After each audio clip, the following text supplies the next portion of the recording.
So, what's going on in the life of PattyMcCrory at the minute? Just getting ready for fights, bro, the usual. I just got a fight confirmed there for the 16th of September. Yeah. On Dana White Contender Series, so that's basically what I've been building towards from the Ultimate Fighter. Like, we sat down and the goal was to be in a position to get a call for Contender Series this year. So 1-2 fights since the Ultimate Fighter, and then we got the call a couple of weeks ago for Contender Series. So amazing. Just getting ready for that now. Training going well? Yeah, everything's going perfect. Usually have a few niggles in camp, but there's nothing really too much now. How did you find MMA? I used to box when I was a kid, and then I stopped. Entered the Ulsters when I was like in 4th or 5th year at 57 kilo. I was like 6'2", 57 kilo, and I'm 100 kilo. I was always like doing different sports, and you know, like be obsessed with something for 3 months and then I move on, which suits me with MMA, because now if I'm obsessed with wrestling for 3 months and I fall in love with it, I can go and do jiu-jitsu, I can go and do Muay Thai, I can go and do boxing. So I'm probably still like that now, but I'll just change around the disciplines within MMA. So it probably benefits me being like that, whereas as a kid, doing different sports, if you're not sticking it out for long enough, you're never going to get anywhere. So whenever I was like, started training with Donner and he was saying about training with the MMA guys or the boxers, I remember seeing a John Kavanagh interview, and he said in it, it was like during the rise of McGregor, and he was like, it takes 10 years to become an overnight success.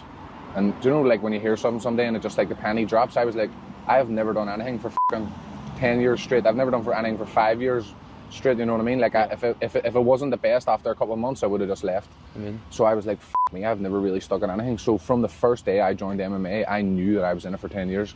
Like, I would have been getting smoked by these people half the size of me, younger than me. But I was like, they've been doing it 5 years, we'll see how I am when I've been doing this 5 years, or they've been doing it 3 years, wait till I've been doing it 3 years. Like, I never really beat myself up at the start, even though you're constantly getting humbled every day. I was always knew that I was in it for the long run, and was always telling myself, like, we'll see how they are when I've been doing this 4, 5, 6 years, you know. So I knew I was in it for the long run from the very start of MMA, which makes me feel like it was meant to be, because with everything else I never felt like it. Yeah. Chat to me about your amateur career. So 5 wins, 3 losses. What did you learn about yourself in the amateurs? The lifestyle I was living while I was an amateur was mental, bro. You know what I mean? Like, it was insane. Every amateur fight, I broke my right hand and I got a plate in my right hand, and it never recovered for years. I was going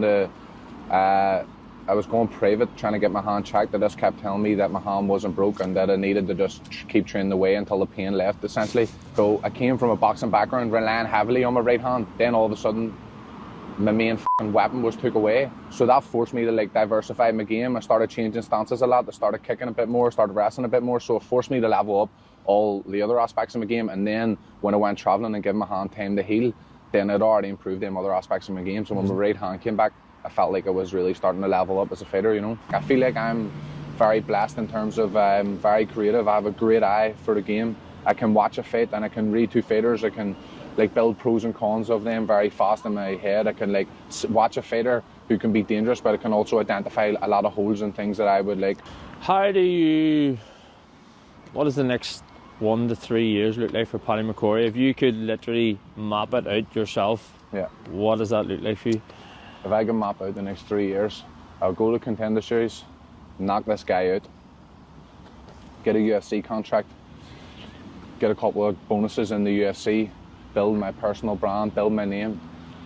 In a dream scenario, be able to bring the UFC back to Belfast to fight in the SSC, and then just be able to then give back. Like, there is so many like things that I would love to do and love to help with that takes money to do so, you know.